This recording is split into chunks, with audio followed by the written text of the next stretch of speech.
Voilà, là, tu m'entends. Très bien.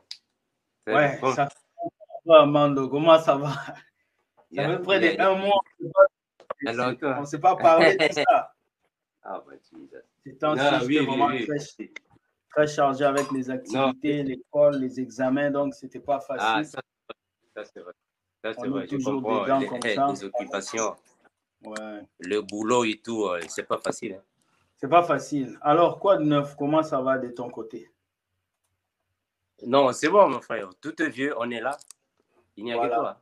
Moi, ça va bien. Je suis là, comme tu avais voulu qu'on fasse cette émission pour répondre aux questions de nos amis, parce que ça fait longtemps Gloire à on Jésus. n'a pas eu de temps pour répondre à beaucoup de Très bien. personnes. Donc, ce soir, nous allons répondre aux questions de ces quelques personnes qu'on a avec nous. Si vous Mhm. avez des questions, vous pouvez juste écrire vos questions par commentaire. Je vais faire de mon mieux de lire vos questions et de publier vos questions pour que nous puissions répondre à ces questions-là. Frère Mando, est-ce qu'on peut commencer par une courte prière Très et bien. puis on va développer. Nous allons prier. Prions au nom de Jésus. Père éternel, nous te remercions infiniment de ce que tu protèges tes enfants. Tu es avec nous, Seigneur Jésus. Merci pour tout. Sois avec nos frères. Toutes les questions, Seigneur Jésus-Christ, soient dirigées par toi. Parce qu'il n'y a que toi qui protège. Ton magnifique nom précieux, nous avons ainsi prié, Père, et nous disons Amen. Amen. Bon, moi, j'avais une question, frère Mando. Pourquoi aujourd'hui, l'amour n'existe plus parmi les chrétiens? Très bien. Pourquoi il y a plus d'amour? Parce que ces temps-ci, je suis vraiment en train de méditer sur l'amour de son prochain. Et j'ai remarqué que les chrétiens aujourd'hui n'ont plus d'amour. Pourquoi ça? Qu'est-ce qui crée ça? Merci, mon frère. En fait, je venais de suivre la vidéo que tu as faite là. C'est un message vraiment très fort, à moins qu'il y a des gens qui ne comprennent toujours pas que nous passons des moments qui sont vraiment contradictoires par rapport à ce qu'ont passé nos parents. Ce que tu as dit dans ta vidéo, mon frère, c'est vraiment clair, précis. Aujourd'hui, les couples ne se manifestent plus. En fait, il n'y a plus d'amour dans les couples de nos jours. Les gens sont ensemble juste pour un certain bénéfice, après ils se séparent, juste pour un petit intérêt. Il n'y a plus vraiment l'amour que nos parents avaient auparavant. Il n'y a plus ça, il n'y a plus cet amour-là. Voilà pourquoi, même avec les enseignements des petits-enfants que nous donnons aujourd'hui, tu vas sentir que nous recevons des appels, parfois des questions qui viennent au fait des parents, soit des enfants, tu sens vraiment qu'il n'y a pas d'amour. Alors, nous avons constaté qu'il y a plusieurs personnes qui pensent que ce que nous vivons dans la réalité, c'est ce qui se passe dans les nouvelles.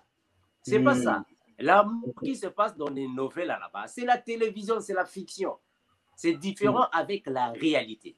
Les gens ont pris, en fait, l'amour qui se passe dans les nouvelles là, ils ont transmis ça, sont venus avec dans la réalité.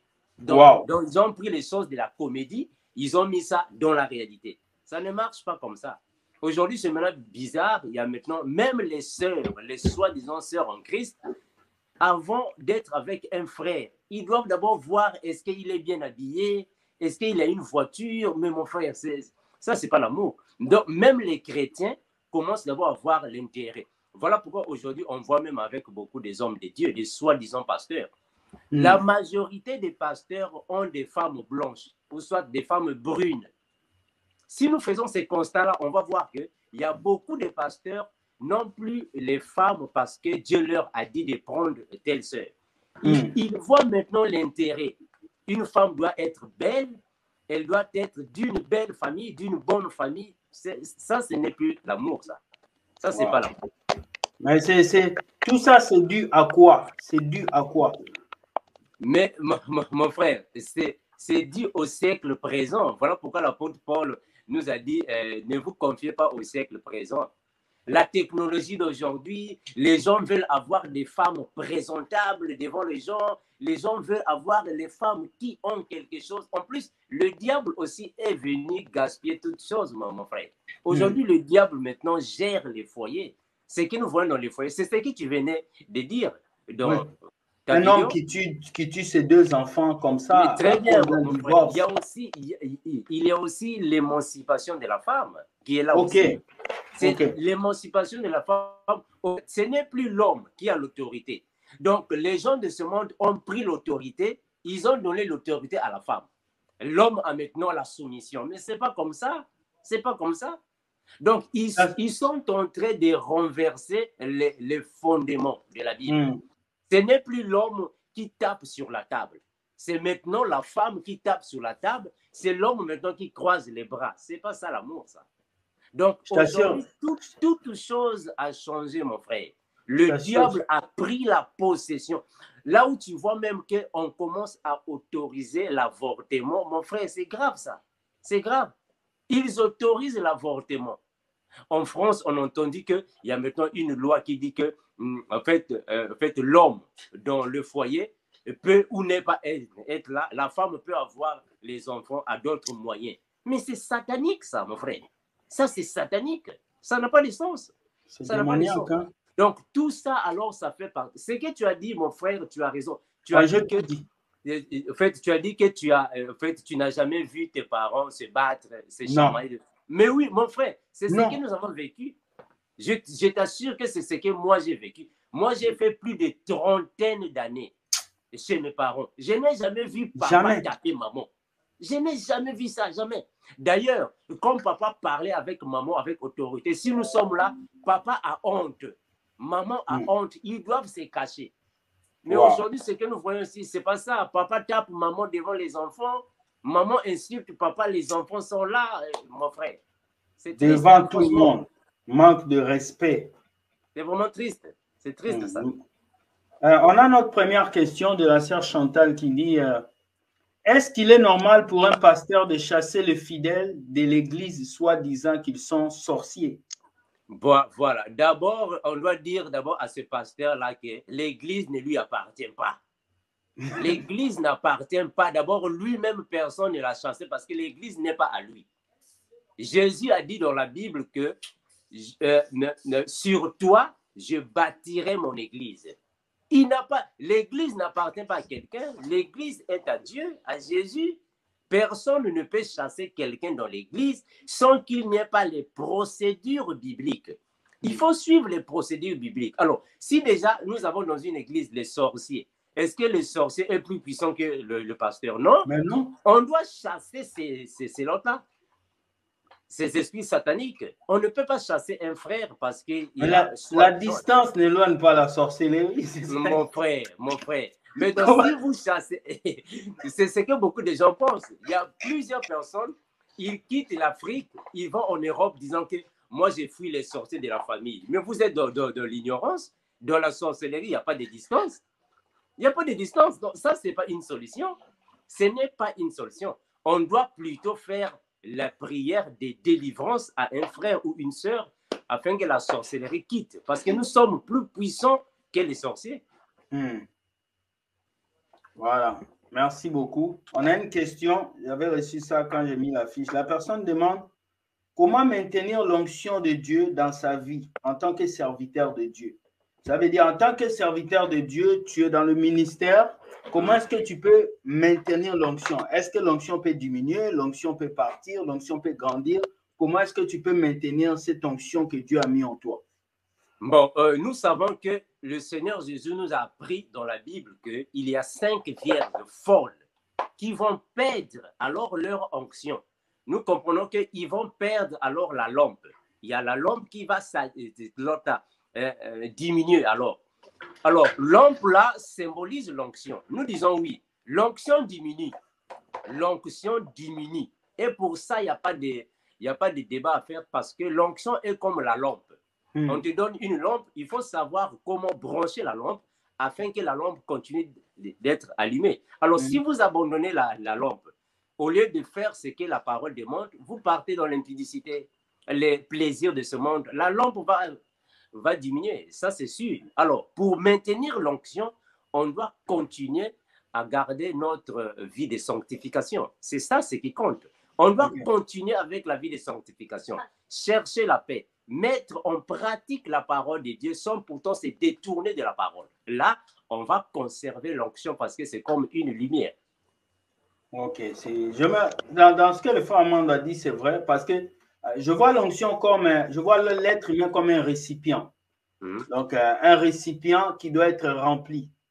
Et au fur et à mesure qu'il est rempli, il doit aussi se dégager. Et moi, je dis toujours, c'est important pour quelqu'un qui sert Dieu de savoir se retirer, de savoir prendre des temps de recul, de ne pas trop aussi être là, parce que si tu es vide, tu ne peux rien donner.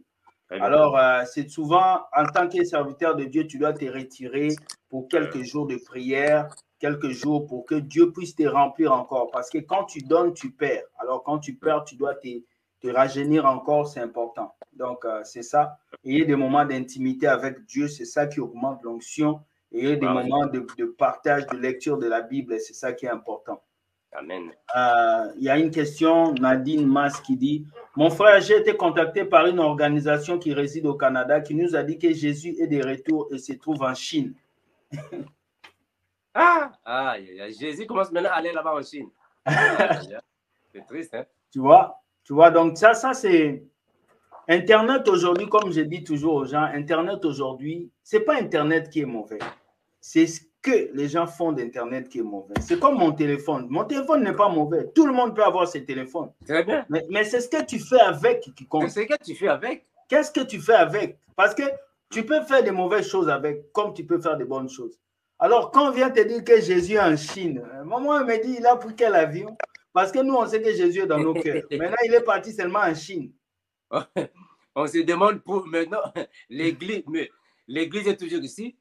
On se pose les questions. Jésus est en Chine, mais le diable est toujours en train de régner et l'église est toujours là. Il n'y a pas eu l'enlèvement. Mon frère, tout ça, ce sont des hérésies. C'est la même chose que nous avons écouté que Jésus est là-bas en Éthiopie, alors là en Afrique. Mais ce sont des faussetés. Ce sont des faussetés. Le Seigneur Jésus, quand il va revenir, il ne va pas atterrir. Ses pieds ne vont pas toucher le sol. Non, c'est pas ça. Il sera dans les airs. L'apôtre Paul est clair. Il sera dans les airs et l'église, nous allons monter. Il ne sera pas en Chine. Voilà, on va monter avec le Seigneur dans les airs. Donc tout ça, ce sont des hérésies, mon frère. C'est faux. Voilà. Les hérésies, voilà. Il y a LS qui a dit bonsoir frère. Il nous a été dit que personne n'est encore entré dans le paradis. Frère, je souhaite avoir une explication sur le verset Luc 23, verset 43. Luc 23, 43, nous allons lire ça maintenant. Je vais chercher ça. Donc, give me the pencil.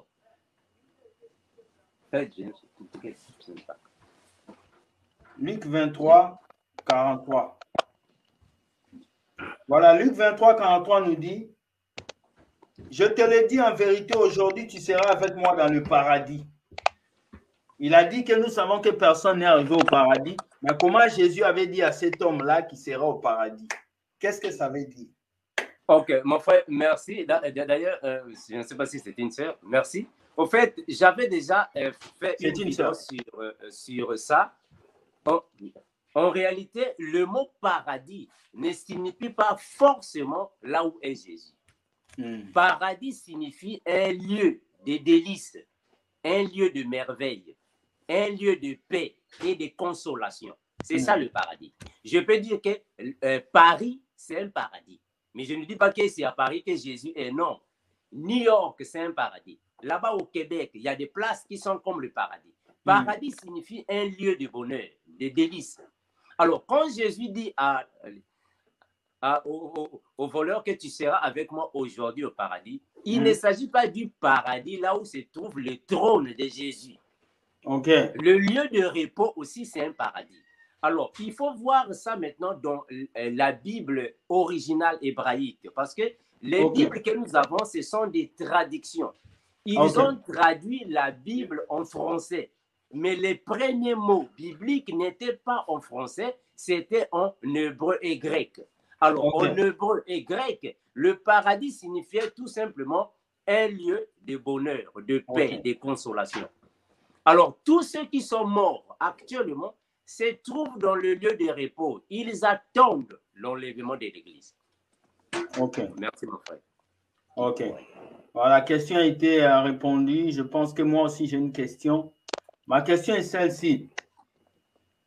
Est-ce que le fait de tomber à l'église est nécessairement un signe que tu as le Saint-Esprit ou tu as des démons? Nous disons non, mon frère. Non. Non, ce n'est pas seulement ça, parce qu'aujourd'hui, nous avons qu'il y a maintenant des faux miracles de gauche à droite. Oui. Tomber dans l'église ne signifie pas seulement ça. Dernièrement, on avait vu, il y a une femme qui passait dans les réseaux sociaux qui avait un bras court. Elle est passée dans plusieurs églises, soi-disant ça tombait de délivrance, mais on avait compris que c'était juste l'autre là, fake news, mensonge. On a compris ça. Donc, tomber dans l'église ne signifie pas réellement vous êtes délivré. C'est pas ça, c'est du mensonge. Parce que dans plusieurs églises, il y a maintenant de faux miracles. Nous croyons à la délivrance parce que la délivrance est biblique. Mais sauf que ce qui se passe dans les églises, il y a beaucoup d'hérésies et de faussetés, qu'on peut dire. Okay. Voilà. Okay. Ma question aussi est celle-ci. Comment expliques-tu qu'un chrétien a fait des années dans une église et sa vie ne change pas? Mais la vie de son pasteur change, la vie des mamans pasteurs change. Il a fait 10 ans à l'église, on le chasse le même démon, les mêmes esprits. Est-ce que c'est réel, c'est normal cette histoire ou c'est quoi? Qu'est-ce qui fait qu'un chrétien stagne dans sa vie chrétienne, il n'a pas d'avancement? Très bien. Bon, mon frère, le Seigneur Jésus nous a parlé sur la parabole de la sémence. Il y a de ceux qui, quand ils écoutent la parole de Dieu, ils sont dans la joie à un certain moment, mais malheureusement, leur cœur, qui sont alors comme des chants pierreux, c'est difficile de comprendre la parole. Là, il y a la parole qui tombe sur des cœurs, mais cette parole est étouffée alors par des épines et des ronces. Beaucoup sont comme ça. Beaucoup de gens vont à l'église, c'est seulement pour aller à l'église, mais en réalité, ils n'ont jamais abandonné. Or, le Seigneur Jésus nous a dit que si quelqu'un veut me suivre, qu'il se renonce d'abord. Tu dois d'abord renoncer. Mais malheureusement, aujourd'hui, quelqu'un qui est fumeur de cigarettes, il ne renonce jamais. Il est toujours avec sa cigarette. Quelqu'un qui est impudique n'a jamais renoncé à l'impudicité. Continue dans l'impudicité. Malheureusement, alors, ces gens comme ça, c'est difficile de changer de vie, de faire une repentance sincère. Dommage. Ils vont continuer dans ce qu'ils ont vomi. Le Seigneur Jésus nous a parlé sur l'autre là, les chiens. Les chiens, c'est ceux qui mangent ce qu'ils ont vomi. Aujourd'hui, il y a beaucoup de chrétiens qui sont encore des chiens, des chrétiens charnels. Ils n'abandonnent jamais. Aujourd'hui, ils demandent pardon. Demain, ils retournent dans ce qu'ils avaient vomi. Malheureusement, c'est ce qui se passe aujourd'hui, même dans plusieurs églises. Il y a beaucoup de pasteurs qui sont seulement des soi-disant. On avait fermé l'autre là, non? On entendit dans les réseaux sociaux, et ça fait maintenant des buzz, que l'autre là, Michel Bakenda, on l'a encore croisé. On l'a encore croisé. En fait, il avait les vidéos dans son téléphone, en fait. Ses propres vidéos mises dans le téléphone. Quelqu'un a piraté son téléphone. C'est bizarre. Or, lui, on l'avait déjà attrapé avec un sextape. Il a demandé pardon. On l'attrape pour la deuxième fois. Mais finalement, qu'est-ce qu'un chrétien va commencer à faire avec les vidéos X dans son téléphone? Ça fait quoi là-bas? Et puis lui-même, il est dans les vidéos X, au fait. Lui-même, il est dedans. Moi, je ne comprends pas. Voilà. Tu te filmes nu et puis tu gardes ça dans le téléphone. Mon frère, Moi, je ne comprends pas. C'est pas comme ça. Mais non, comment ça se fait que des vidéos comme ça arrivent jusque dans les réseaux sociaux? Mais comment? C'est triste, mon frère, c'est triste. Et ce sont des gens comme ça qui se disent pasteurs. Mais comment est-ce que toi, tu es pasteur et tu prends des choses érotiques, tu gardes ça dans ton téléphone? Mais non, c'est pas comme ça. Donc, c'est un peu ça, mon frère. Ce sont des gens qui sont des chiens, qui mangent toujours leur vomissement. Ok. Lisa Joe dit, frère, pourquoi il y a des guerres des religions? Certains vivent sous l'Ancien Testament et disent que c'est comme ça que nous devons vivre. Mon frère William, là, nous pouvons lire Timothée chapitre 4, le premier verset. Je ne sais pas si tu peux afficher ça. 1 Timothée 4, 1, 2. Ok, je vais afficher 1 Timothée 4, 1, 2. Là, nous allons voir ce que l'apôtre Paul a dit. Pour ça, vraiment, il n'y a pas de retard parce qu'il y a beaucoup de gens qui se disent chrétiens, mais dommage qu'ils ne sont pas des chrétiens. qui ne sont pas des chrétiens, malheureusement. Ils ne sont pas des chrétiens, malheureusement. Normalement, mon frère. Beaucoup de gens qui ne sont pas des chrétiens, ils se prennent pour des chrétiens, mais ils ne sont pas des chrétiens. Ils se sont détournés de la voie de Dieu, malheureusement. Wow. C'est triste, hein? Bon, franchement, mon frère, franchement, l'apôtre Paul a parlé sur ces gens-là, qui sont des soi-disant chrétiens, mais malheureusement, quand tu vois leur conduite, ça ne reflète même pas vraiment aux chrétiens. Ils n'ont même pas de fruits de l'esprit. Ils n'ont pas ça. C'est triste. Et aujourd'hui, il y a beaucoup de gens qui sont soi-disant, je suis chrétien, mais quand tu vois leur conduite, ça ne reflète même pas. Il n'y a même pas de fruits de l'esprit. Alors, est-ce que vous pouvez diminuer la vidéo, s'il vous plaît? Ok, voilà. Là, comme ça? Oui, oui. Vous m'entendez maintenant bien? Pas de problème là? Oui, on vous entend. Ouais. Je peux parler. Ok. En tout cas, bonsoir, bonjour tout le monde. Normalement, j'avais suivi une émission dans laquelle vous expliquez que la femme ne pouvait pas enseigner dans l'église. Hein? Moi, je suis chrétienne et je me pose la question, est-ce que je peux avoir un exemple de quelqu'un qui prêche mais qui n'enseigne pas? Donc, une femme qui prêche, qui peut prêcher, mais pas enseigner la parole. Pouvez-vous me donner un exemple concret ou bien me dire qui est cette femme aujourd'hui qui est l'exemple de cela qui prêche et qui n'enseigne pas? Comment prêcher mais pas enseigner dans l'église comme femme? C'était ça ma question. Ça crache un peu, frère Armando. Est-ce que tu as des écouteurs? Parce que je ne sais pas pourquoi ça crache. Voilà, ou soit attends que je sorte des écouteurs. Ok. Vous avez un téléphone? Ok, on va vous répondre. Attendez, on va vous répondre si vous voulez. On va d'abord, je vais couper l'appel et puis le frère Armando va vous répondre. C'est bon? Merci, non, il n'y a pas de problème, tout va bien. Merci à tous ces amis qui sont connectés ce soir. C'est une soirée de bénédiction. Ça faisait longtemps que je n'ai pas vu le frère Armando. Vraiment, je me disais ça, beaucoup d'activités. Donc, comprenez-nous. Comme je vous avais dit, on a beaucoup de choses à faire. Quand j'ai prêché sur les chrétiens capricieux, il y a une maman qui m'a appelé pour me dire « Ah, frère, tu as dit la vérité. » Mais oui, parce que souvent, on est là et puis on pense que frère William, frère Armando s'assoit devant l'ordinateur du matin jusqu'au soir. Mais non, on n'a pas ce temps-là. Nous, on travaille, on passe du temps à bosser dur. Donc, on n'a même pas le temps pour nous-mêmes. Regarde, aujourd'hui, je n'ai pas le temps. Je n'ai fait que bouger. Là, après, ici, je dois encore bouger. Donc, pour vous dire que c'est pas donné à tout le monde. Donc, c'est pas facile. Donc, c'est ça. On va attendre que notre frère branche son casque et puis on va se revenir.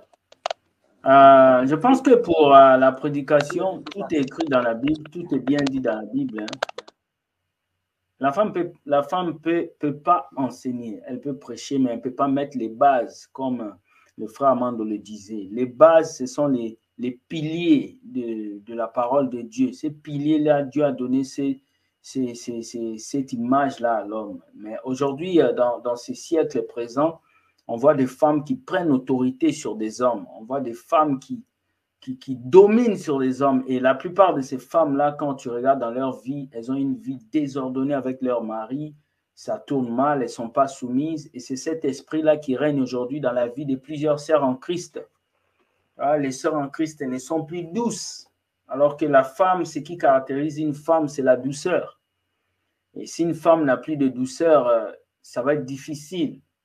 Donc, que Dieu nous permette de pouvoir comprendre cette parole et mieux sonder les choses. Donc, je sais que le frère Armando va revenir. Il est un peu en déplacement. Mais je vais voir. Salut bien-aimé. William, soyez béni au nom de Jésus pour ce dimanche. Amen. Il a besoin de prières et de délivrance. Voilà. Bonsoir à tous. Soyez bénis. Ça crache. Oui, je sais que ça crache. Il est en train de régler. Bonsoir mes frères. Comment organiser sa vie de méditation et de prière? Voilà, j'aime cette question. En fait, comment organiser sa vie de méditation? C'est comme je peux te dire comment tu t'organises pour aller au travail. Tu vois, quand tu veux aller au travail, tu te lèves, tu te laves, tu t'habilles bien, tu vas au travail, tu mets ta plus belle chemise et puis tu pars. Parce que quoi, tu sais que tu vas au travail. Donc, c'est la même chose. Voilà, frère William, tu m'entends? Ouais, je t'entends bien là. Ça ne crache pas. Ah, voilà, ça va. OK. Voilà. Voilà, au fait, nous allons répondre premièrement à la question là de la sœur. OK.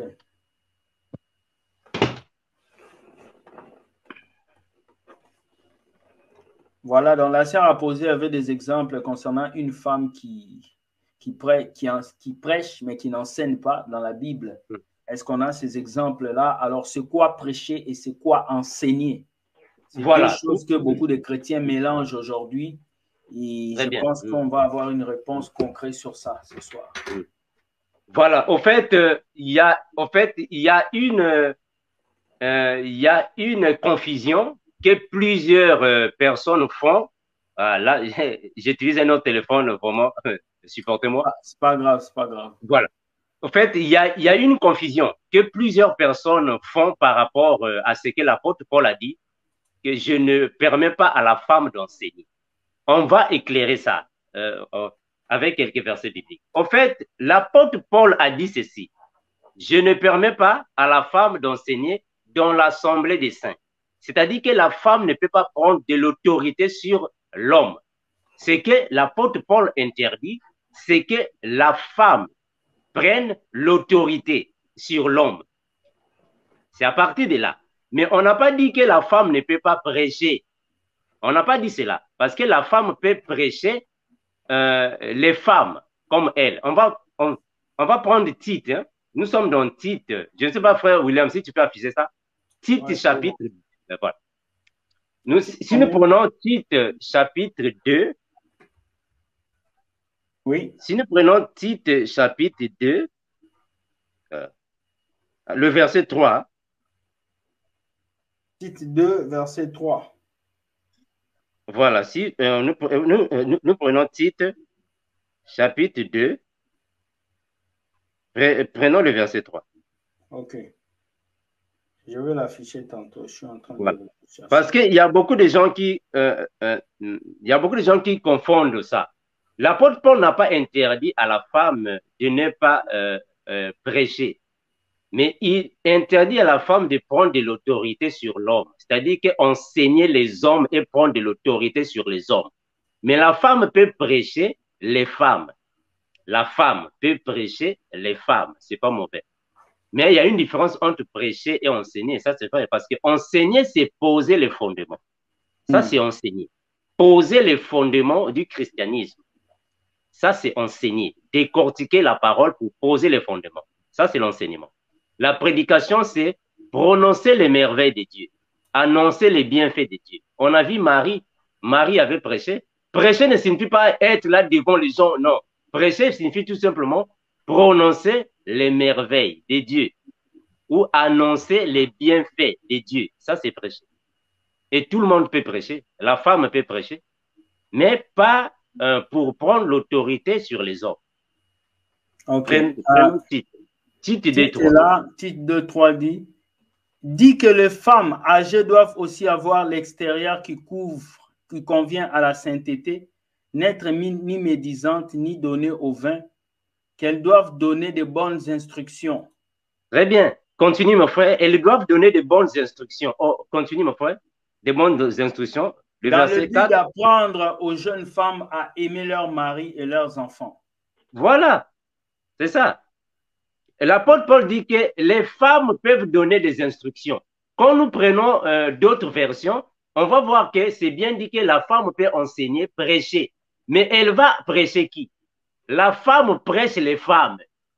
Une femme peut prêcher les femmes. C'est bien dit.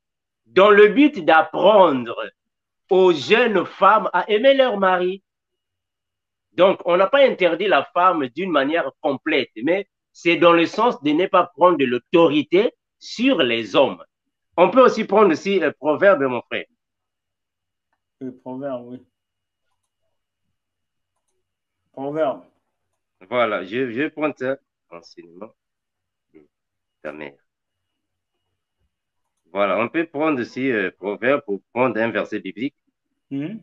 Proverbe 1.8. Que dit la parole là-bas? Proverbe 1,8. Que dit la Bible? Proverbe chapitre 1, le verset 8. Donc, l'apôtre Paul parle par rapport à l'autorité. La femme ne peut pas avoir l'autorité sur l'homme. Elle a la soumission, c'est l'homme qui a l'autorité. Donc, là où il y a des hommes dans une église, la femme ne peut pas se mettre debout et commencer à parler sur les hommes. Non, c'est pas ça.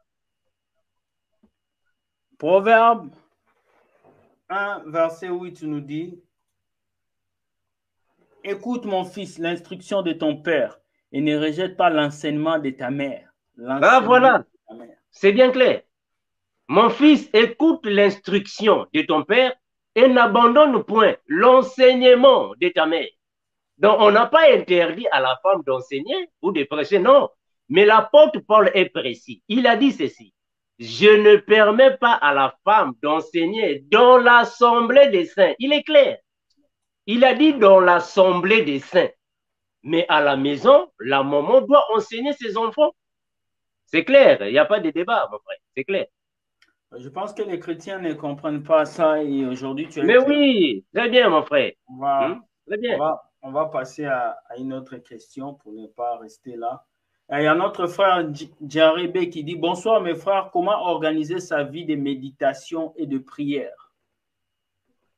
Voilà, c'est sa question à lui. Comment organiser la vie de méditation? Je sais que nous avons beaucoup de choses à faire dans la journée. Il nous arrive de marcher, de tourner, de travailler, mais comment est-ce que tu peux l'organiser? Et c'est pas que tu vas prier partout dans la rue, dans le bus. Dieu écoute ta prière. Parce qu'aujourd'hui, les chrétiens d'aujourd'hui pensent que c'est quand ils crient que Dieu les écoute. Ah, voilà, c'est ça. Pas ça. Dieu n'a pas de problème d'oreille. Moi, c'est ce que je disais à un frère. Dieu n'a pas de problème d'oreille pour que tu lui cries. C'est pas de crier. C'est pas parce que tu cries que tu seras exaucé. Non. Imagine, le prophète de Baal avait crié, mais le feu n'était pas vraiment. Mais la prière d'Élie, c'était seulement petit. Il a seulement dit: très bien. Le feu est descendu. Donc, les chrétiens qui crient beaucoup dans les églises. Non, ça ne sert pas. Ça ne sert pas des cas. Vous prenez même les mégaphones. Ils prennent même les mégaphones. Mais ça, c'est quoi? Non, pas de Dieu. Dieu n'a pas un problème d'oreille. Non, c'est pas ça. Dieu n'est pas maladif. Donc, cela veut dire, quand tu veux méditer la parole de Dieu, tu dois trouver un temps favorable. Aujourd'hui, on a la Bible dans nos téléphones, on a la Bible dans nos iPads. Installe une Bible dans ton téléphone. Quand tu es au boulot, tu es à l'heure de pause. Au lieu de discuter des messies avec tes collègues au boulot, lis ta Bible. Prends 5 minutes, 10 minutes, lis un verset biblique. Prends ton temps. Quand tu as 1 heure de pause, comme moi j'ai 1 heure de pause, je vais dans ma voiture, je m'assois, je médite les messages que j'ai à passer. Et puis tu dois t'organiser. En fait, la vie chrétienne, c'est une vie de principes. Si tu n'as pas de principes, tu ne vas pas avancer avec Dieu. Si tu n'as pas de principes, même dans la vie, tu ne peux pas avancer. Alors, si déjà dans ta vie spirituelle, tu n'as pas de principes, dans ta vie physique, tu peux avoir des maisons, des villas, mais si ton spirituel est gâté, tu n'as rien. C'est toujours difficile. Oui. La tortille, je disais à un frère, la tortille, ce n'est pas ce que tu vois à l'extérieur. La tortille, c'est celle qui se cache dans la coquille, là. L'animal qui est dedans, c'est lui la tortille. Mais la coque, là, ce n'est pas la tortille.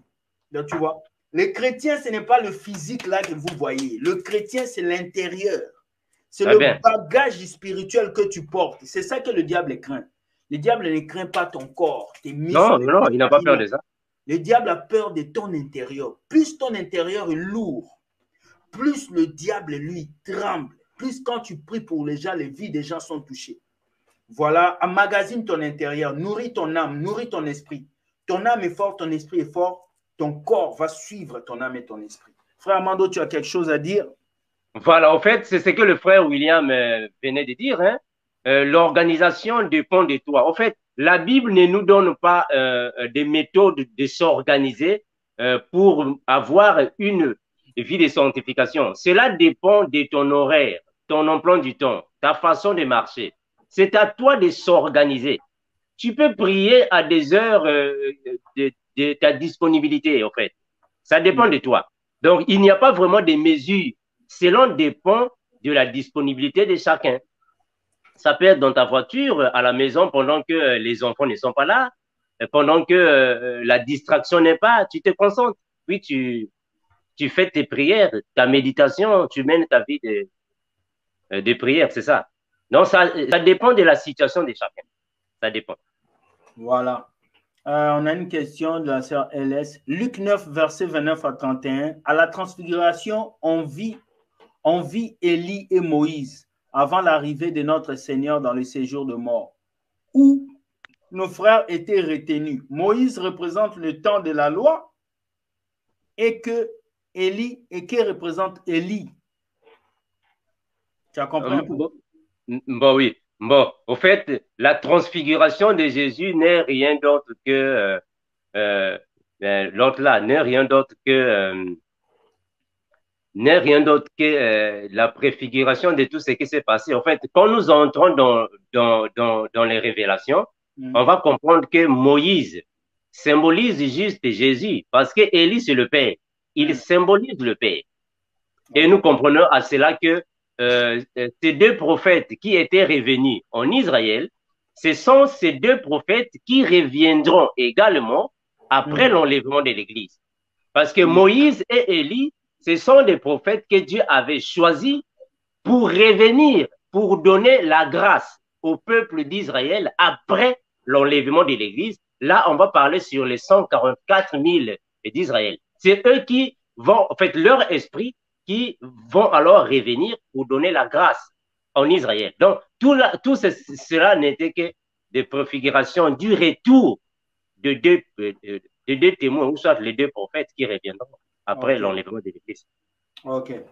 J'espère que tu as bien répondu, la sœur a écouté. Bonsoir, frère William et frère Amanda, soyez bénis. Beaucoup de chrétiens ne savent pas comment se comporter et apporter l'amour et le respect de l'autre. Ce ne sont pas des exemples pour ceux qui recherchent à aimer les uns les autres. C'est voilà, la sœur a dit beaucoup de chrétiens ne savent pas comment aimer leur prochain. C'est quoi aimer son prochain, frère Amando? C'est quoi? Parce qu'aujourd'hui, on a cette chanson-là, je t'aime, je t'aime. Tout le monde dit je t'aime. C'est que tout le monde dit je t'aime, mais c'est quoi?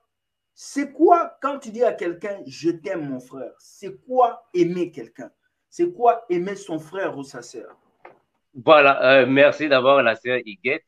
Au fait, l'amour dont le Seigneur Jésus nous demande, c'est l'amour du prochain. Alors, dans cet amour-là, l'apôtre Paul nous a montré, quand nous prenons en fait 1 Corinthiens, le chapitre 13, on va voir l'amour que l'apôtre Paul nous a montré. L'amour consiste juste à ne pas prendre en considération le côté négatif de ton prochain, voir le côté positif, aider l'autre d'avancer dans la vie chrétienne, pardonner l'autre, voir ce que l'autre peut faire du bien dans la vie chrétienne. En fait, faire de sorte que le prochain aussi marche avec toi dans le Seigneur. Ne pas trop considérer ce qui est passé, en fait, voir tout ce qui est mauvais. La réconciliation avec ton prochain, l'amour avec ton prochain, voir ton prochain comme si c'était toi-même. Lui donner ce qui est positif, afin que vous puissiez gagner le paradis demain. C'est ça l'amour que le Seigneur Jésus nous demande.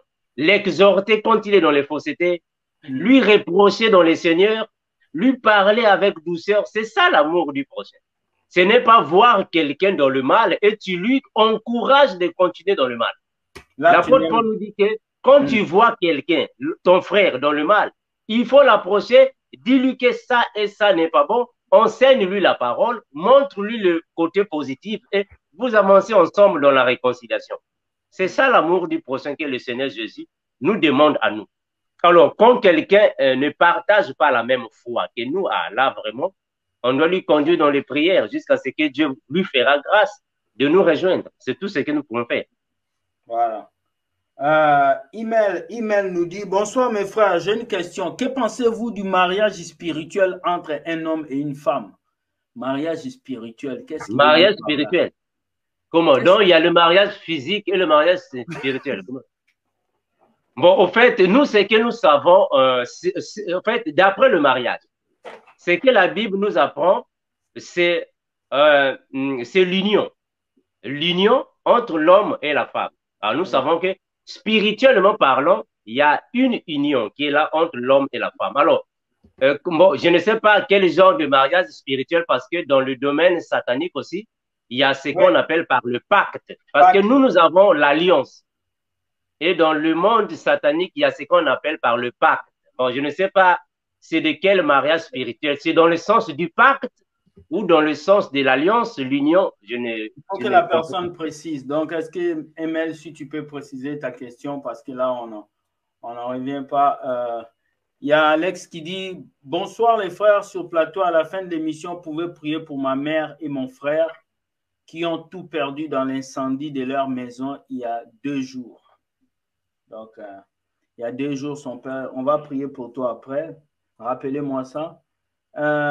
Bon courage, Alex. Ça va aller. Nous sommes avec toi. Nous allons lire la question d'un frère qui dit « Bonsoir mes frères, que Dieu vous bénisse abondamment. Voici ma question.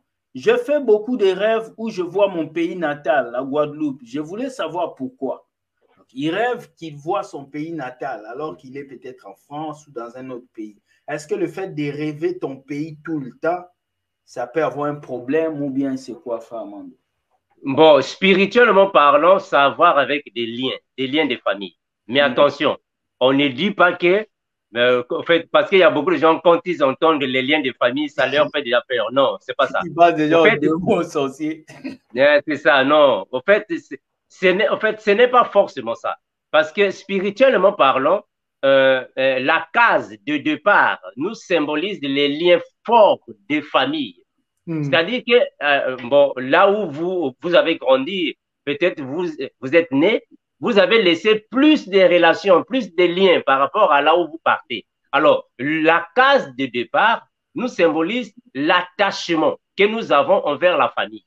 Ça, c'est dans le bon sens. Mais il y a aussi le mauvais sens qui a à voir avec les pratiques que la famille faisait avec leurs parents. Donc, on ne peut pas seulement dire que c'est mauvais, on ne peut pas aussi dire que c'est bon, parce que ça va dépendre de votre spiritualité. Si réellement, vous menez la vie de sanctification et que vous voyez dans la case de départ, ne vous tracassez pas pour cela, parce que la vie de sanctification peut couvrir tout le mal que la sorcellerie peut faire contre vous. Maintenant, si vous n'avez pas la vie de sanctification, alors vous devez alors chercher à vous régulariser avec la parole de Dieu. Ok. Voilà, c'est comme ce que le frère Amando a dit. Moi, Dieu m'a fait grâce de pouvoir un peu interpréter les rêves, de pouvoir voir les signes des rêves. Et quand tu rêves que tu vois ton pays natal, si tu vis dans la sanctification, comme le frère Amando a dit, c'est une bonne chose, ça te rappelle la case départ. Mais si tu vois que dans ta vie, rien ne marche, tu es bloqué, tu n'arrives pas à avancer. Parce qu'il y a un esprit qu'on appelle l'esprit de... j'ai oublié ça. Ça te ramène toujours en arrière. Tu vois, il y a des gens... À un mois précis de l'année, il doit toujours être au chômage. À une année précise de l'année, il doit toujours avoir une certaine maladie. Alors, c'est comme si on lui a placé des limites. Et spirituellement, on t'a placé des limites. Et si tu sens que dans ta vie, tu es limité quelconque, c'est qu'il y a un problème. Mais si tu es libre dans le Seigneur, ta vie avance, tu n'as pas à t'inquiéter. Il n'y a rien entre toi et le sorcier. C'est Jésus qui est au milieu et puis c'est lui qui gagne. Amen. Gloire à Jésus. Voilà. Voilà, on a une question simple. Frère, qui est vraiment notre prochain, selon le bon samaritain? Qui est notre prochain, frère Amando? Toute personne que tu vois devant toi, c'est lui qui est ton prochain. Toute personne est ton prochain. J'espère que vous avez compris. Toute personne que vous voyez devant vous, c'est lui votre prochain. Ça veut dire les mendiants qui est dans la rue, le drogué qui est là. Amen. Très bien. C'est eux-mêmes les vrais prochains. Parce que Jésus lui a demandé, dit, vous ne m'avez pas visité, vous m'avez fait. Il dit, mais Seigneur, comment ça? Voilà, j'étais aveugle, vous ne m'avez pas donné. J'avais besoin d'eau, vous ne m'avez pas donné à boire. Donc, les gens qui sont dehors, là, qui souffrent, ils sont plus importants devant Dieu. Excusez-moi de vous choquer, que certains chrétiens qui sont à l'église. Le drogué qui fume dehors, là, Dieu a plus besoin de lui qui quitte la drogue. Vous savez pourquoi? Parce que toi qui es à l'église, qui est déjà dans le péché, tu connais la vérité. Mais lui qui est dehors, il ne connaît pas. Donc, il a besoin que toi, tu ailles pour le tirer, mais toi, tu ne veux pas aller le tirer dans cette vie. Alors, Dieu te voit comme un désobéissant. Et lui, pour lui, il veut que tu ailles tirer cette personne dans le péché. Alors, C'est ça. Nous allons avancer avec quelques questions. Voilà, le frère qui a dit qu'il rêvait la Guadeloupe. J'ai l'impression que je suis un peu limité dans ma vie. Il y a des blocages. Donc, ça explique tes rêves. Donc, ça explique tes rêves. Mais oui, c'est ce que le frère William a dit. C'est ce que le frère William a dit. Si vous avez la vie de sanctification, ne faites pas de ça un problème. Mais si vous n'avez pas la vie de sanctification, c'est là qu'il y aura des blocages. C'est là. Il faut chercher maintenant à régulariser votre vie avec le Seigneur. Voilà. C'est ça. C'est ça. On a la question de notre sœur Faveur de l'Éternel qui dit « Bonsoir les frères. Est-ce que c'est normal que tu fais tout pour vivre la vie de sanctification, mais rien ne marche dans votre vie? Et vous commencez à voir tous les parents morts, plusieurs dans vos rêves. » En fait, le diable, c'est quelqu'un qu'on appelle, il aime faire peur. Tu sais? Le diable, il ne peut pas t'attaquer. Qu'est-ce que lui fait? Il te fait peur. Quand tu fais, voilà. Pendant que tu fais, là, lui maintenant, il t'assomme. En fait, lui, il veut créer la peur en toi pour entrer. Tu vois? Et ce que tu expliques, c'est ça. Tu vis dans la sanctification, mais ces problèmes arrivent pour enlever cette sanctification. Mais si tu continues dans cette sanctification, ces problèmes vont disparaître. Ça va disparaître. Parce qu'au début, le diable va te faire comprendre que tu pries, tu auras des problèmes, tu auras des problèmes. Mais au fur et à mesure que tu vas prier, ça va aller. Voilà pourquoi on dit on bat le fer lorsqu'il est chaud. Quand il est déjà solide, on ne peut pas. Donc, lorsque tu commences dans la sanctification, continue. Que les problèmes de la vie ne te fassent pas éloigner de la face de Dieu. Au contraire, les épreuves doivent t'approcher encore plus de Dieu. Voilà. Je laisse la parole au frère Amand aussi, il veut répondre. Voilà, mais c'est ce que le Seigneur Jésus a dit, non? Le Seigneur Jésus dit dans la parole que si quelqu'un veut me suivre, qu'il renonce à lui-même, prends ta croix et me suit. Ça, c'est la croix. La croix symbolise les souffrances, les persécutions, les douleurs dans la vie. Si déjà vous menez la vie de sanctification et que vous voyez des personnes mortes, c'est ce que le frère William a dit, ça c'est le diable. Il vous fait trembler, mais il ne peut pas vous approcher. Mais il passe derrière les gens pour vous faire peur. Vous continuez avec la vie de sanctification, priez à Dieu, parce que ça, ce ne sont que des menaces du diable. Il connaît que vous êtes fortifié dans la parole, donc pour ça, il n'y a pas de problème. Voilà. LS nous dit, est-il possible qu'un archange s'incarne dans une personne? La transe est-elle biblique? Il y a tellement de manifestations de ce phénomène dans mon pays. Voilà.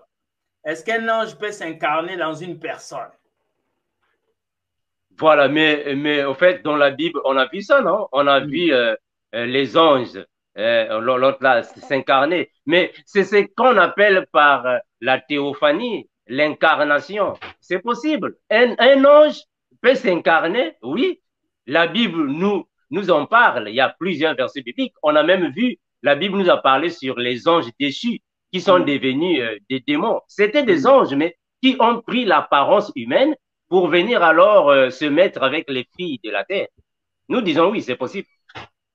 C'est possible, donc c'est possible. On a Raymond Baldina qui dit « Bonsoir, bonjour, sur le plateau, j'ai un souci et cela m'arrive à chaque fois quand je suis concentré dans la prière. Il vient de fois quelqu'un qui vient me parler, je dois lui répondre ou ne pas répondre. Quand il prie, il y a toujours quelqu'un qui vient lui parler, quoi. Maintenant, il demande s'il doit répondre ou pas. Voilà, maintenant, frère Raymond, au fait, on doit savoir qu'est-ce que la personne te dit. Voilà. Qu'est-ce que la personne te fait comprendre, te parle, afin que tu puisses savoir si c'est la voix de Dieu ou c'est la voix du diable, parce qu'on ne sait jamais. Voilà. On a la question d'Ami Gita qui dit « Frère, je souhaite savoir si je suis divorcé depuis longtemps du père de mes enfants, mais je le rêve souvent comme si nous étions encore ensemble, sachant que je vis dans la sanctification. » Ça, c'est le lien des âmes. Ça, c'est le lien des âmes. Ça veut dire, vous êtes séparés physiquement, mais spirituellement, vous êtes unis. Parce qu'il y a le lien des âmes. C'est ce que le frère avait dit. L'union. L'union, c'est le lien des âmes. Et Il faut prier pour ça, il faut prier pour ça, il faut recommander ça entre les mains de Dieu. Et Dieu va prendre soin de pouvoir l'enlever. Donc, c'est le lien des âmes.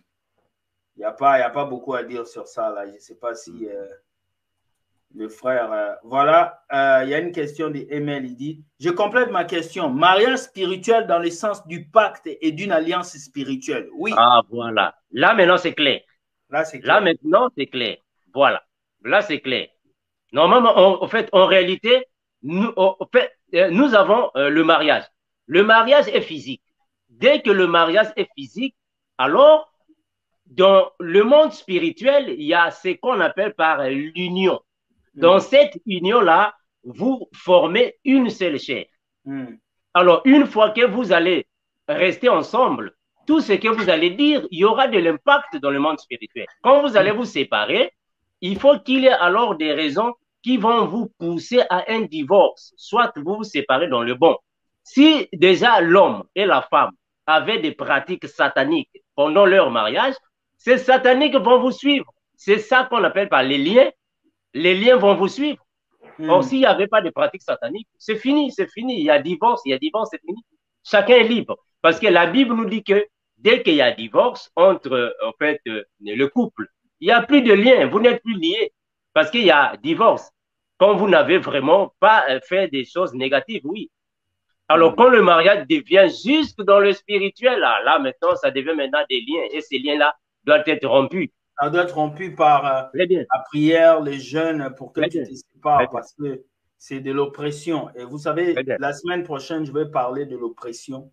Je vais parler de ça quand je vais parler des 10 ennemis d'état destiné. Nous sommes dans ces enseignements. Vous allez comprendre comment est-ce que le démon fonctionne.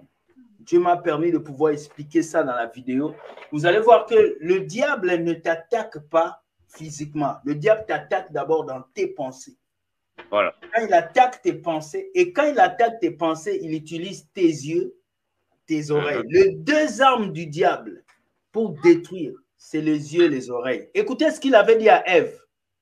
Si tu manges de ce fruit, tu deviendras comme. Ève a écouté avec quoi? Avec les oreilles. Et il a dit, regarde comment c'est bon. Elle a regardé avec quoi? Avec les yeux. Les oreilles et les yeux sont deux choses que le diable utilise pour détruire beaucoup de vies. Et nous allons parler de ça. Et vous allez comprendre que l'oppression et ce pouvoir-là qui amène beaucoup de chrétiens à rester à terre, à ne pas voir la capacité de Dieu en eux. Parce que si tu ne connais pas ta valeur en Christ, tu as perdu ta valeur. C'est vrai. Donc, c'est un peu ça. Moi, j'ai une question à poser ce soir. La question que j'ai à poser ce soir, c'est Frère Armando, comment attirer la faveur de Dieu dans sa vie? Comment attirer la faveur de Dieu dans sa vie? Il y a des personnes qui sont chrétiens, mais qui vivent des moments terribles. Il perd son emploi, il perd son boulot, il rêve des choses bizarres. Il a une vie pas possible. Il n'a jamais eu la joie. Comment tu peux expliquer? Comment attirer la faveur de Dieu dans sa vie? Bon, mon frère, en fait, il y a plusieurs personnes qui croient que une fois que tu acceptes le Seigneur Jésus, tout sera rose dans ta vie. C'est pas ça. On peut avoir le Seigneur Jésus, on peut recevoir Jésus, on peut mener la vie de sanctification, mais les persécutions peuvent nous suivre. Les douleurs de la vie, les souffrances peuvent nous suivre. Tout ça, ça fait partie aussi du brisement. Ça fait partie du brisement. C'est Dieu qui connaît à quel moment que ta vie changera. Alors, venir en Jésus-Christ ne signifie pas de but en blanc. Vous serez déjà en fait, dans le jardin des roses. Non, c'est pas ça. Dieu peut vous laisser passer des moments de difficulté. On a vu le prophète Job. Dieu lui a laissé passer des moments de difficulté et après, le bonheur viendra. Nous, ce que nous recommandons à tous les chrétiens, c'est de continuer de mener la vie de sanctification, de croire toujours en Dieu, donner alors à Dieu tout ce qu'il demande, avoir la foi en Jésus. Les choses vont s'améliorer quand Dieu le voudra, quand il le voudra parce qu'il est souverain. Donc, les souffrances dans la vie ne signifient pas que la faveur de Dieu n'est pas moi, non. Voilà. Dieu peut te laisser passer des souffrances. Toi, continue la vie de sanctification. continue de se donner à Dieu. Demande toujours à Dieu ce que tu veux qu'il fasse et il le fera quand le moment voulu sera là. C'est tout. C'est tout ce que nous pouvons dire aux chrétiens. Amen. Il y a une question. Frère, merci pour la réponse. J'ai une autre question. Je rêve de fois qu'on me donne une bague d'alliance de diamants blancs. Qu'est-ce que signifient ces rêves? C'est fort ton rêve, c'est fort. Très bien. Bon, ça c'est pas bon. Le mariage dans les rêves, c'est pas bon. Ça c'est soit tu as des liens familiaux. Très bien, très bien. Des grands-pères, des liens qui t'ont bloqué. Et souvent, une femme qui rêve à ces choses-là, c'est souvent une femme qui a des problèmes de couple énormes. Voilà, très bien. D'homme à homme. C'est une femme qui fait des enfants et puis les papas fouillent. C'est souvent des femmes qui ont l'instabilité relationnelle. Souvent, elle abandonne l'homme, elle part comme ça. Donc, c'est très important de voir si tu n'as pas eu un mariage nocturne. Ça veut dire, on t'a fait marier dans le noir, dans le spirituel, sans que tu saches. Parce qu'il y a des pactes qui se signent comme ça. Ton grand-père t'a épousé dans le noir. Il avait dit des choses bizarres. Donc, il faut voir ça, tout ça. C'est ça, c'est un peu ça, quoi. Voilà. Il y a une autre question ici qui est forte. Hein? La personne dit, mon mari se bat avec un homme toujours dans ses rêves. Il dit que mon mari a épousé sa femme. Et moi, j'ai rêvé qu'un ange est venu me délivrer dans un mariage spirituel. Tu vois, c'est presque ce que je viens de dire avant. Très bien. Voilà, au fait, bon, ça vraiment, c'est clair. Si déjà ton mari est en train de combattre avec un autre homme à cause de toi, il faut comprendre que ce monsieur est le mari de nuit. C'est facile à comprendre parce qu'il y a des liens. Il y a des liens, comme le frère William disait.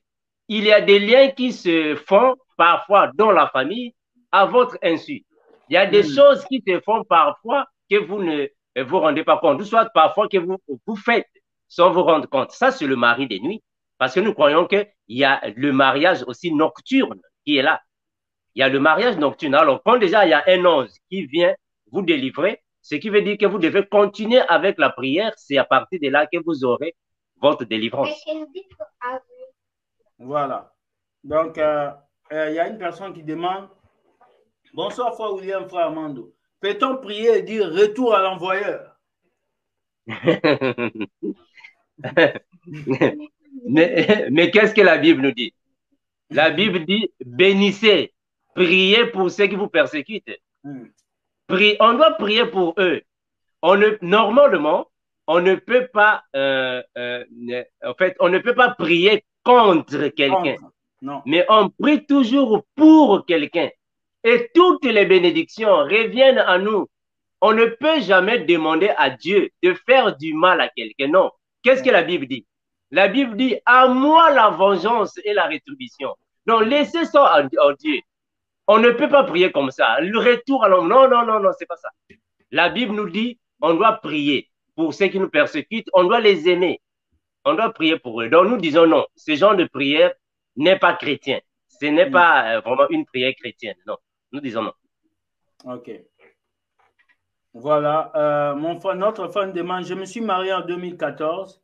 J'ai eu un enfant en 2016. Je suis divorcé avec mon ex depuis 2020. C'est mon ex qui a demandé le divorce car elle ne m'aimait plus. Est-ce que je peux me remarier? OK. Nous allons... Frère William, on peut prendre un passage biblique. Hein? Oui, oui, oui. Voilà. OK. Si le non-croyant. Voilà. Frère William, prends-nous 1 Corinthiens 7, 15, 16. On va voir un peu. Bien qu'il y a tellement beaucoup de questions, donc on ne peut pas donner de versets bibliques à chaque question. Parfois, nous répondons nous répondons juste verbalement, il n'y a pas de problème. 1 Corinthiens 7, 15. Hein? Voilà, 1, 7, 15. Le remariage n'est pas un péché. Non, un homme peut se remarier, ce n'est pas un péché. Ce n'est pas un péché. Aussi longtemps que vous suivez les procédures bibliques, ce n'est pas un péché. Non. 1 Corinthiens 7, 15. Ouais, il est là, il est là. 1 Corinthiens 7, 15 nous dit, voilà, si les frère William, oui. Tu peux commencer à 14, 7, à 14, 15, pardon, mon frère. Oui, 14. Car le mari non-croyant est sanctifié par la femme. Oui. Et la femme non-croyante sanctifiée par le frère. Autrement, vos enfants seraient impurs, tandis que maintenant, ils sont saints. Verset 15. Si le non-croyant se sépare, qu'il se sépare. Le frère ou la sœur ne sont pas liés dans ces cas-là. Dieu nous a appelés à vivre en paix. Amen. C'est clair. Toi, tu vas chercher le conflit avec cette... mon frère, c'est clair. Si le non-croyant se sépare, qu'il se sépare. Oui. Qu'il se sépare, qu'il s'en aille. Et l'apôtre Paul dit que les deux ne sont pas liés dans ces cas. Ils ne sont pas liés. Tu peux te marier, va prendre une autre femme, vous n'êtes pas liés. C'est clair. Les gens confondent que la Bible a des procédures. Les gens pensent que, non, dans la Bible, on a dit que personne ne sait pas ce que Dieu a uni. Mais il y a des procédures à suivre. Si le non-croyant se sépare, il peut partir, vous n'êtes pas liés. Oui. C'est clair. C'est clair. Et mon frère, c'est clair. Oui, nous avons une personne qui dit, 1 Corinthiens 6, 16 dit, pouvez-vous nous l'expliquer, car par rapport au danger quand on vit dans l'impudicité, comment briser ces liens lorsque nous acceptons de vivre dans la sanctification? 1 Corinthiens 6, verset 16. 1 Corinthiens 6, verset 16. On va lire ça tout de suite. 1 Corinthiens 6, 16. 6, 16, ouais. 1 Corinthiens 6, 16. On va aller voir ça. 16. Voilà. Ne savez-vous pas que... Voilà, ça va s'afficher. Voilà, on l'a devant nous. Je vais l'afficher tout de suite. Ça dit, ne savez-vous pas que celui qui s'attache à la prostituée est un seul corps avec elle, car il dit les deux deviendront une seule chair. Bon, la sœur dit, pouvez-nous l'expliquer par rapport au danger quand on vit dans l'impudicité, comment briser les liens? Ben, les liens se brisent par la prière, par la repentance, c'est tout. Et puis, être sûr avec la personne à laquelle qu'on va épouser et puis avancer. C'est ça, quoi. Moi, je me dis, il faut être juste censé savoir là où vous allez, vous avez une vision et aller dans les procédures, comme le frère Armando a dit. C'est ça. Très bien. Donc, voilà. Frère William, donc, est-ce qu'on peut prendre 1 Corinthiens 7 et 14 pour voir sur la question de la sœur? 7 et 14. 1 Corinthiens 7 et 14. 14. Ouais. Voilà. 1 Corinthiens 7 et 14. Oui, voilà. 1 Corinthiens 7, 14 dit, car le mari non-croyant est sanctifié par la femme. Amen. Et la femme non-croyante est sanctifiée par le frère. Amen. Autrement, vos enfants seraient impurs, tandis que clair. maintenant, ils sont saints. Donc, ils sont purifiés. Voilà. C'est clair. C'est clair, mon frère. C'est clair. La Bible est claire. Bon. Voilà. Bon. Donc, si réellement le frère est amoureux d'une sœur, la sœur peut devenir aussi sanctifiée par l'onction du frère et vice-versa. C'est clair. Voilà, le frère dit, mais nous étions tous les deux chrétiens dans le mariage 2014. Est-ce que je peux quand même me remarier? Mais mon frère, on t'a déjà répondu. Non, mon frère, on t'a déjà répondu parce que nous croyons que une femme chrétienne, parce que les gens confondent. Être chrétien ne signifie pas seulement dire chrétien. Non, un chrétien, c'est celui qui suit les commandements de Jésus. Parce qu'une femme chrétienne, dans le vrai sens du mot chrétien, ne peut pas se longtemps divorcer. Voilà. C'est ça le problème. C'est ça chrétien, un chrétien. C'est pas l'appellation, c'est la vie. Voilà, ce n'est pas seulement l'appellation chrétienne. Non, un chrétien, c'est celui qui vit la vie chrétienne, la foi chrétienne.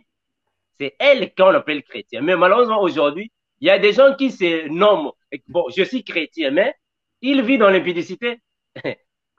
C'est ça le problème. Voilà. Donc, je pense que, frère Armando, tu veux qu'on puisse prendre d'autres questions ou bien? Bon, mon frère, si tu veux continuer, il y a pas de problème. Si on peut encore prendre 3 questions, comme ça je te laisse, il n'y a pas de problème. On va prendre 3 questions avant que nous puissions arrêter. Donc, si vous avez des questions, apportez vos questions. Nous allons prendre vos 3 questions et puis nous allons...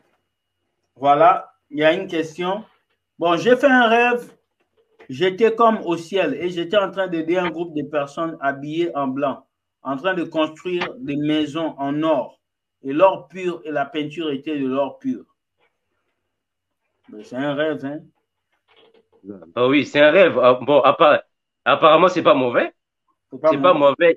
En fait, il n'y a rien de négativité dans ces rêves-là. C'est pas mauvais. Il y a le frère Thierry qui dit « Je suis chrétien responsable de groupe, mais je suis toujours attaqué dans mon sommeil. C'est comme une personne vient s'arrêter sur moi pendant mon sommeil. Que faire ?» On appelle ça l'oppression. Je viens de parler de ça. Quand tu es responsable d'un groupe de prière, ça veut dire que tu es le commando. Le commando reçoit les flèches. Voilà. Tu n'as pas le choix. Tu n'as pas de choix parce que tu es dans le front. Tu dois recevoir les flèches. Maintenant, le problème, ce n'est pas les flèches. Le problème, c'est comment tu te protèges contre ces flèches. Est-ce que tu as un background solide de prière? Est-ce que tu demandes la protection de Dieu avant de faire tes activités? Est-ce que quand tu sors de chez toi, tu demandes à Dieu de te protéger? C'est important que quand tu sers Dieu, de pouvoir prier pour la protection et d'être sûr qu'il y a des gens qui prient pour toi. Il y a des gens qui intercèdent pour toi. Le frère Amando doit avoir des gens qui intercèdent pour lui. Je dois avoir des gens qui intercèdent pour moi. Et quand tu entres dans le service de Dieu, sois sûr que tu auras des attaques. Tu les auras. Tu ne peux pas éviter ça. Mais Dieu va te protéger. Tu ne peux pas éviter.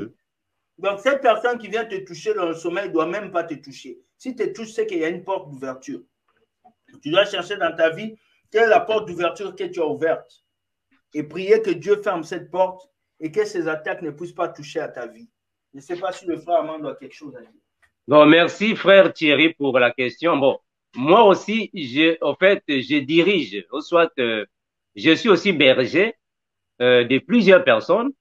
Et parmi les frères et les sœurs qui sont dans le GEC aussi, il y a plus de 3 frères, 3 sœurs qui ont déjà eu aussi ce genre de vision, que j'ai fait un accident de voiture et j'étais mort. On me pleurait même. Vous voyez?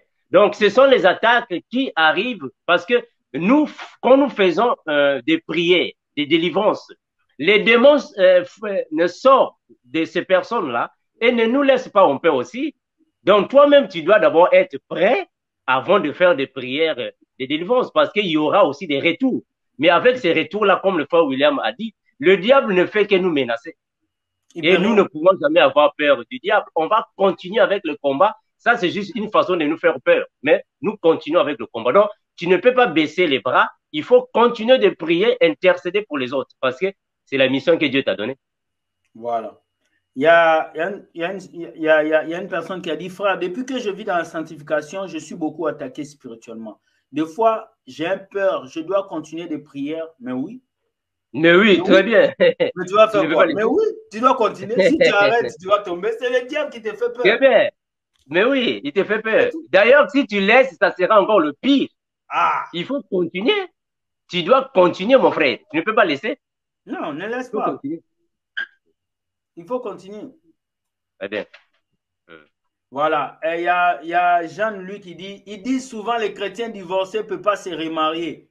En parlant des pasteurs. C'est faux.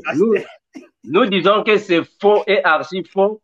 C'est un manque de procédure. Au fait, le remariage n'est pas un péché. Mais il faut suivre les procédures. C'est un problème de procédure. La Bible a donné des procédures du divorce et du remariage. On a lu quelques versets bibliques que l'homme non croyant peut se séparer et les deux ne sont pas liés. Il y a des procédures à suivre. Il y a des procédures à suivre. Donc, ces pasteurs qui disent cela doivent donner des versets bibliques. Voilà pourquoi nous disons toujours, il faut décortiquer les versets bibliques.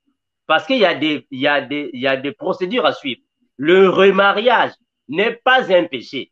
On doit suivre les procédures de la Bible. Merci, voilà. mon frère. Merci beaucoup. Il y a une sœur qui dit, c'est vrai que si on ne prie pas Marie, vu qu'on a refusé de faire cette prière, voilà pourquoi rien ne marche dans sa vie. Vu qu'une belle sœur m'a dit, c'est parce que je refuse de prier Marie que ma vie va mal. Ah, vraiment. Qu'est-ce que tu peux dire?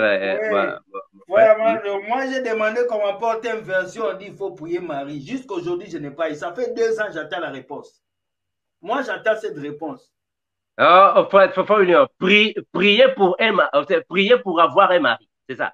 Non, priez Marie, priez Maman Marie. C'est parce qu'elle Oh, Maman Marie. Oh, mais non, mais non. Mal. Mais non. Au fait, Marie, d'abord, c'est qui? C'est une sœur. Marie est notre sœur dans le Seigneur. On va prier pour Marie, pourquoi? On ne peut pas prier pour Marie. Si quelqu'un prie pour Marie, c'est une adoration. C'est une idolâtrie. Vous adorez Marie. On ne peut pas longtemps adorer Marie. C'est une sœur en Christ. Ça sera une idolâtrie. Et l'idolâtrie est un péché. Il n'y a pas de débat à faire sur ça, c'est clair. Il n'y a pas de débat. Donc, c'est ça. Pas. Moi, je pense qu'on va s'arrêter ici. Voilà, mon frère. On avait eu une très bonne soirée avec le frère Armando. Beaucoup attendaient cela. Ils ont dit, oh, le frère Armando est là. Voilà, il est là. On va commencer à le faire au moins 2 fois par mois, mais c'est juste les activités. On est très pris ces temps-ci. Donc, vous voyez. Donc, frère Armando, est-ce que tu as quelque chose à nous dire avant de partir? Merci, mon frère William, pour m'avoir invité. Nous sommes ici, comme nous disons toujours à tous nos frères qui nous posent des questions afin que nous puissions les décortiquer bibliquement. Nous comprenons qu'aujourd'hui, il y a plusieurs pasteurs qui vous disent des choses parfois qui ne sont pas réelles, qui ne sont pas vraies. Il faut chercher alors de les décortiquer bibliquement parce que la Bible a des procédures qu'elle a données. On ne peut pas conclure une situation avec un seul verset biblique. Ça n'a pas de sens. Avant de conclure une situation, il faut prendre des versets bibliques afin d'aboutir à une conclusion. L'affaire du remariage, du divorce, on ne peut pas déjà dire que c'est un péché sans pourtant qu'il y ait un éclaircissement biblique. Il faut qu'il y ait des versets bibliques pour éclairer une situation. Nous sommes ici, s'il y a des questions, faites-nous appel, on va venir, dites à vos pasteurs que nous sommes ici, ils peuvent nous appeler dans leur ciel. Ils n'ont qu'à venir pour faire des remariages là, ils n'ont qu'à venir, on les attend. Débat. Il n'y a pas de problème, nous sommes ici. Si vous avez des pasteurs qui disent que le remariage est un péché, nous sommes ici, appelez vos pasteurs, nous viendrons avec des versets bibliques et on va démontrer que le remariage n'est pas un péché si nous suivons des procédures. Le divorce n'est pas un péché si nous suivons des procédures. Il y a des procédures bibliques qui sont là. Merci, mon frère William. Pas de problème. Bonne soirée, mon frère. Que Dieu soit avec toi. On se revoit bientôt. Merci. Bye. Merci. Bien de choses à toute la famille. Ciao, ciao. Voilà, j'aime beaucoup ces frères.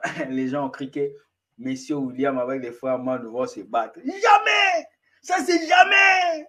Même pas! Quand on est ensemble comme ça, même Jésus, il regarde, il dit, oh, mes 2 bons petits garçons, continuez de faire vibrer YouTube.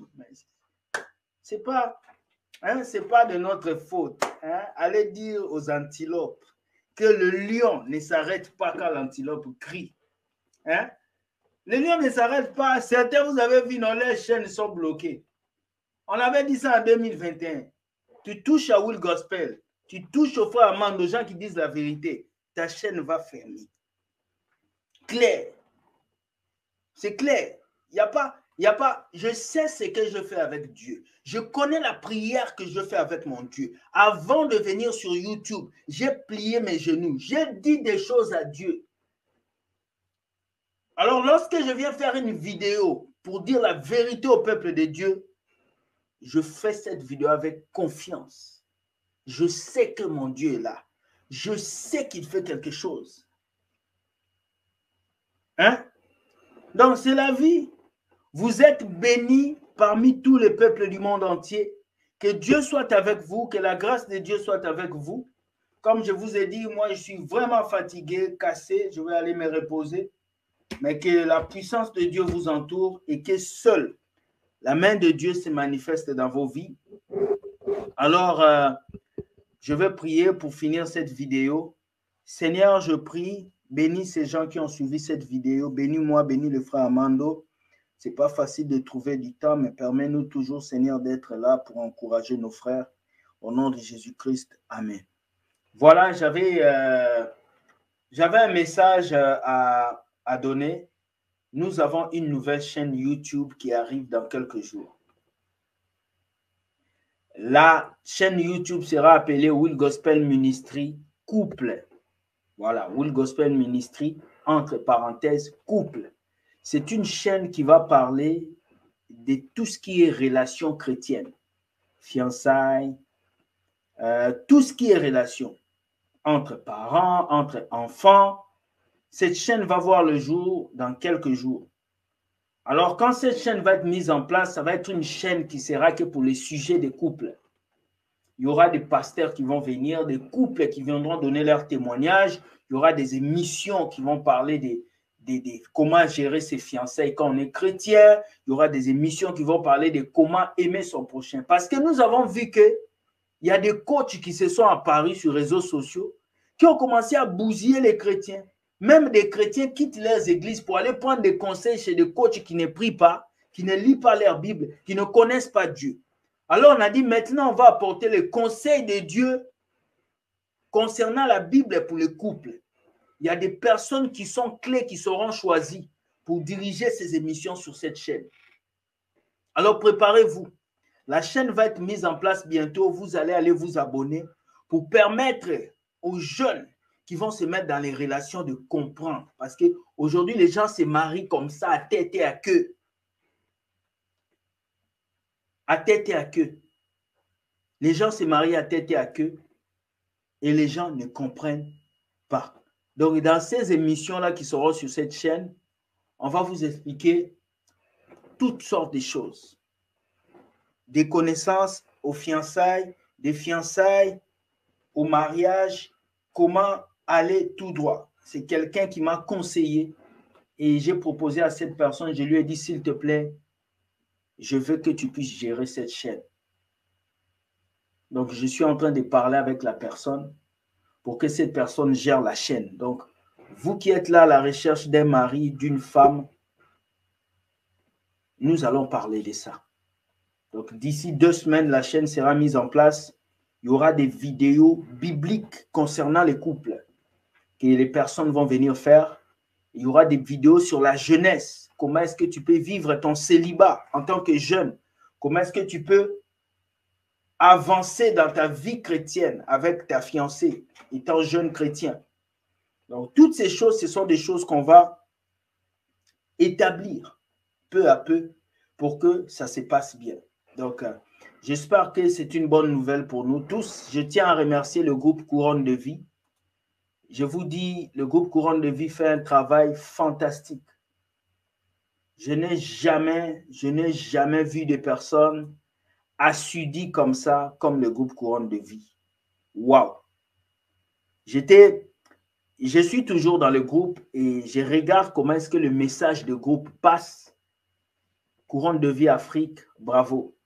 Couronne de Vie Europe, bravo. Couronne de Vie Jeunesse, bravo, bravo. Ces 3 groupes sont en train de toucher des âmes. Je vois des versets, des sujets de prière. Si vous n'êtes pas encore dans un groupe, allez vous inscrire. Voici les numéros des responsables. Inscrivez-vous dans ces groupes et priez. Mettez les sujets de prière. Vous voyez, je ne suis pas trop actif, mais les groupes sont actifs. Les gens sont en train d'avancer. Alors, rejoignez ces groupes et ça va vous faire du bien. Voilà, c'est ce que j'avais à dire. Bonne soirée. Que Dieu soit avec vous et surtout, je vous souhaite une très bonne semaine remplie de joie et de paix. Merci beaucoup. On se revoit peut-être le mardi ou mercredi pour le 7e ennemi de ta destinée où nous allons parler de l'oppression et du stress. Merci beaucoup. Soyez bénis. Ceux qui m'aiment, je vous aime. Ceux qui ne m'aiment pas, ce n'est pas mon problème. Moi, tout ce que je sais est que je vous aime aussi. Mais si tu ne m'aimes pas, ça n'empêche pas Dieu de me bénir.